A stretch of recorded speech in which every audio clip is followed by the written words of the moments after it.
guys, and welcome to Bomb Anime. It's your girl, Yuka. and Big Boy Sammer here, bringing you another episode of I'm Standing on a Million Lives. You know what it is. Let's get right into it.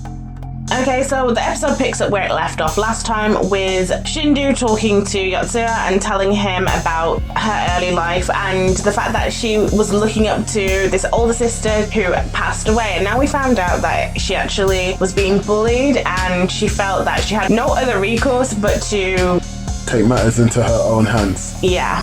So that just makes it even worse to me about how her dad was laughing about how Shindou's pretty, like, oh, I guess, like, if you have a face like that, it's bound to happen. It's just really distasteful. It was distasteful already, but now it's just even more sickening. There was no empathy or care. It really rubbed me the wrong way, more so the wrong way than it did before. What do you expect? We already knew that her family were a bunch of scumbags from the way that the teachers were talking about them. Her brothers, her father. She was dealt a bad hand in the family she was born into. But she then got some friends, relied heavily on them, who had her back, and it made her into the Shindou of today. And that's a success story in its own right. But I kind of feel like what the anime is trying to do is saying, you can't just rely on your friends, bro. You need to also look at it from a different point of view. So I actually made a note on this. It was basically what we were saying in the last episode where we were saying that we thought the characters were being pushed out of their comfort zones and being told that they can be more than what they think they can be. And I feel like this is another thing again, where she relies heavily on her friends. Her friends are basically her family. They're the people who taught her how to be the person she is today. Yeah. And so the game removes it. She's the first person as well, so she only had herself to rely on, which is a very scary position for anyone to be in. That's why Yotsuya keeps getting all these weird powers, and Hokusaki is the one that ends up with the warrior class, which is so out of her comfort zone. Totally. So yeah, I agree with you there. There's a lot of like juxtaposition and switching around with their personalities in order to make sure that they get a well-rounded experience. Yeah, but there was one thing that surprised me, and it's the fact that Shindou actually told Yotsuya her most vulnerable story. I'm surprised that you're surprised, because to me that seemed very logical based on what we got for like 10 minutes prior. I mean, she's in a situation where she's used to having friends. It's getting to her now because she's now with a group of strangers now. No one has her back that the way her friends normally do. No one's like that. However, she's trying to recreate that in this situation. So therefore, she has to open up, because you can't have friends if you're not willing to be vulnerable yourself. And it's the easiest way to get people connected. You show your vulnerabilities, they in turn show theirs, and then the bond is created. And I think that's what she's trying to do, especially with the strongest member of the team.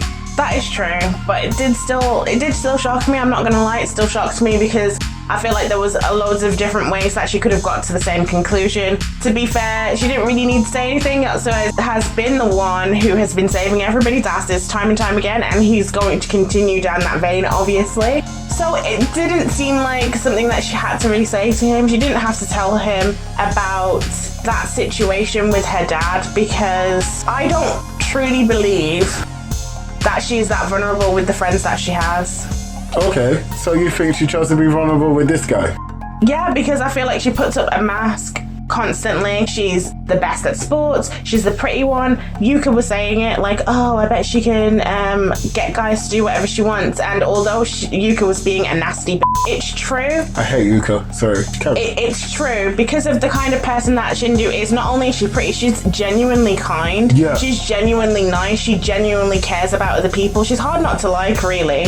So I'm pretty sure that at school she can get anyone to do what she wants. Yeah, she's pretty safe. She doesn't need to be the person that tells others their deepest vulnerabilities or things that truly bothered them. She doesn't need to do that. She chose to do that. Okay, maybe she's got pretty girl syndrome.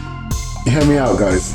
So when you're a pretty girl, you find it hard to get dates just like everyone else does. You go through the same sort of hoops and whatever, but your experience is slightly different because more often than not you're not approached because guys assume you either got someone or you are intimidating to them and whatnot because of how confident, pretty, amazing you are. And so she's probably not as vulnerable with her friends because they accepted her for who she was in kindergarten and whatnot. But in this situation, she doesn't know what to do when she doesn't have friends. And so she's kind of throwing whatever she can to the wall and seeing what sticks. I don't know. I didn't get that feeling either. I agree with you with the earlier stuff that you said about her being pretty and not approached and that kind of thing. I don't feel like she was throwing just anything to the wall and seeing what sticks. It felt genuine again. It felt like she could have spoken to Hakusaki. They have a relationship and they've developed a little bit of a friendship. I get why she probably wouldn't, because Hakusaki is actually kind of useless at this moment in time. She's useless. No, fam, no, she can, yeah. She's useless, but I still really like her because she's a nice person, and I know that she's going to grow because she wants it. She wants to be better. I hear that. No, I get you. She's a bit wet blanket right now. Yeah, right now she is. So, yeah, it makes sense that she'd go for the strongest. We have seen a bit of foreshadowing in the earlier episodes where Shindou has been like, oh, wow, he's really strong. How is he so strong? How is he doing this? But also at the same time, she's not putting herself out there either. She's extremely scared. I feel that she's extremely scared and stuck inside of herself, and that's why she's not leveling up. That's why she's not putting herself forward to do these missions. I feel like she's terrified. She's terrified of dying. And I think that's probably why she's decided to rely on the strength of others. Yeah. She is...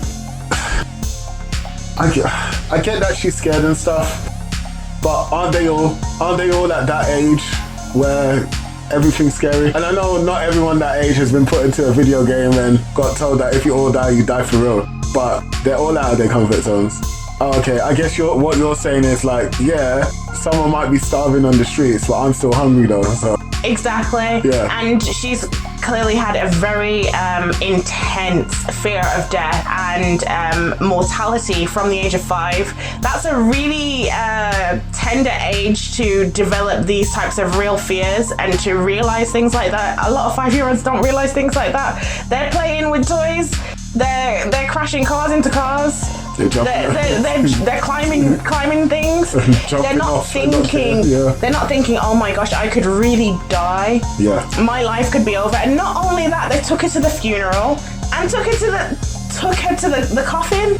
And leaned her over like it was nothing. So from a very young age, her experience with death and mortality is probably different to other people. Hakusaki probably has a similar feeling. We don't know the level of her illness, but she also understands how things can be taken away from you. Yeah. And the helplessness of it all. So yeah, everyone at that age is, but they have different experiences. So then what's Yuka's excuse? Because that person is really peeing me off.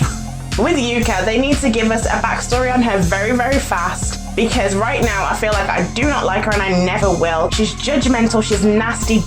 Like, I'm sorry, she's such a because she's still treating Yotsuya like trash despite him saving her. And even though he explained what he wanted to do so that they could get everything, she's still like, oh, he's useless, he's nothing, only we can be relied on. You can only warm up your staff, okay? And you can barely do that.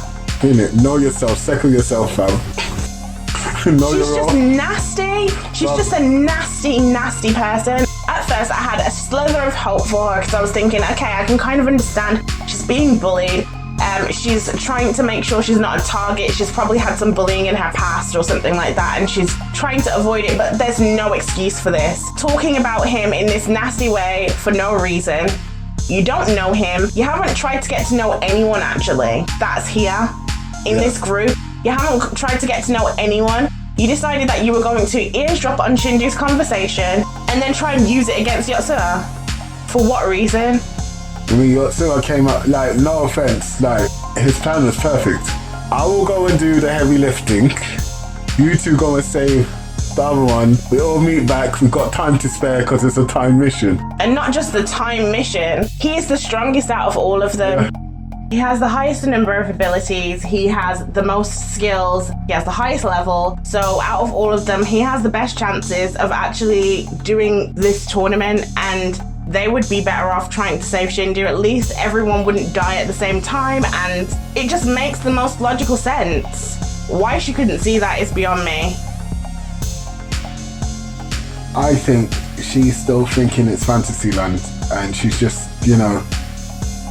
just enjoying being away from her bully-filled life, enjoying being away from Tokyo, just like Yotsuya is, but doesn't realize that, this is real yet. Because remember, she is still the youngest member of the team.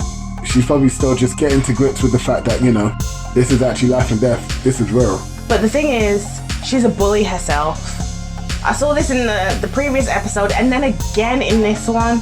It's like she's hell-bent on making sure that Yotsuya has no one. So she did it, we discussed it the last episode, when she was trying to turn Hokusaki and also Shindou against him. And then she did it again with Hokusaki, saying, oh, let me speak to you over here, and then chatting about him right in front of his face. Let's just hope she gets her comeuppance in it. We've got to talk about Captain KAVHEL. It's one word. Amazing! I really like her. I like her addition to the party. It's a shame we're not going to see her for very long, because they've already basically told us that she's only doing this part of the mission and then she'll be bouncing. But I really like her. I love that she likes cleaving people. And I feel like she only wants to train them because she wants to be able to kill without consequence. They'll come back to life, so nothing really bad happened. Yeah, she seemed a bit happy when she killed Yotsuya the first time when he resurrected, and she was like, yes! Then she mentioned in her fight that she's finally found someone that she can cleave over and over again. That was obviously because he can resurrect. So she wants to, I guess, just keep on killing him. I don't know if you got this vibe, but I kind of got a little relationship-y kind of vibe between her and Yotsuya. Really? Yeah, I feel like she kind of fancied him. I don't know. But maybe she was just fancying the fact that she can cut him down often. Maybe that's why her eyes gleamed in that little bit of a scene or something. I don't know. We'll find out though. But I think this is going to be really, really good for Hokusaki. She's going to finally get some swordsmanship.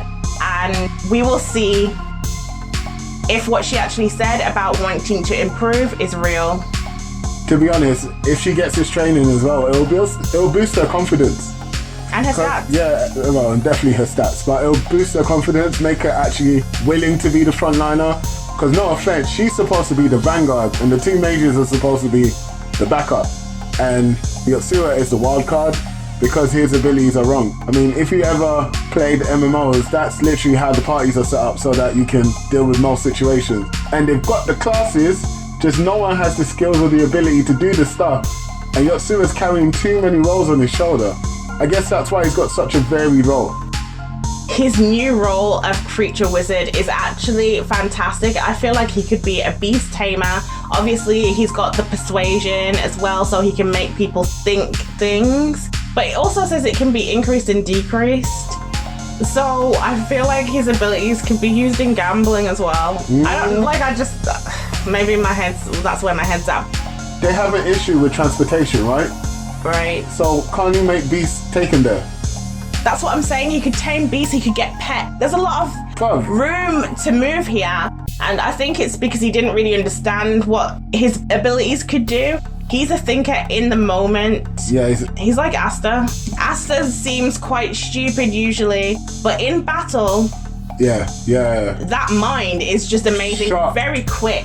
Ready for that fight any day of the week. Anything else? Give him sons, he don't know what he's doing. Give him a battle, he's ready to go. Give him a harem and he doesn't even know he's got one. But we're not talking about that. But I'm just saying it's quite similar where he didn't understand the ability, but when he was in battle, he immediately was like, oh, I can actually make him think that there's an enemy behind him, and it worked. Let us know what you guys think in the comments, and don't forget to like, subscribe, and share. Peace.